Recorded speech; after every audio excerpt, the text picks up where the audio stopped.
10th standard social science chapter സ്വാതന്ത്ര്യത്തിനായുള്ള ബഹുജന മുന്നേറ്റം. എന്താണ് തേബാഗാച്ചായ്?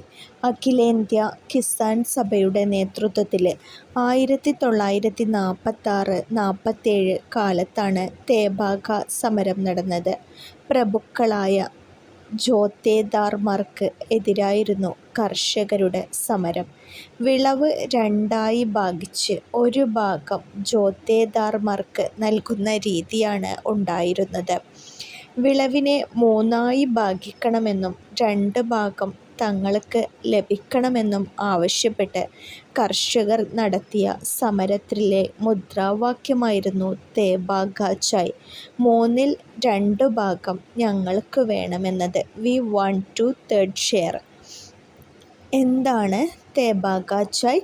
അഖിലേന്ത്യാ കിസാൻ സഭയുടെ നേതൃത്വത്തിൽ 1946-47 കാലത്ത് തേബാഗ സമരം നടന്നു. പ്രഭുക്കളായ ജോത്തേദാർമാർക്ക് എതിരായിരുന്നു കർഷകരുടെ സമരം.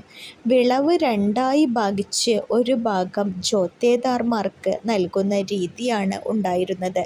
വിളവിനെ മൂന്നായി ഭാഗിക്കണമെന്നും 2 ഭാഗം തങ്ങൾക്ക് നൽകണമെന്നും ആവശ്യപ്പെട്ട് കർഷകർ നടത്തിയ സമരത്തിലെ മുദ്രാവാക്യമായിരുന്നു തേബാഗാച്ചായ്. ഞങ്ങൾക്ക് വേണം 2/3 ഭാഗം എന്നതാണ് തേബാഗാച്ചായ് കൊണ്ട് അർത്ഥമാക്കുന്നത്. We want 2/3 share. കൂടുതൽ SRT വീഡിയോകൾക്ക് ഈ ചാനൽ സബ്സ്ക്രൈബ് ചെയ്ത് ലൈക്ക് ചെയ്യുക. Thank you.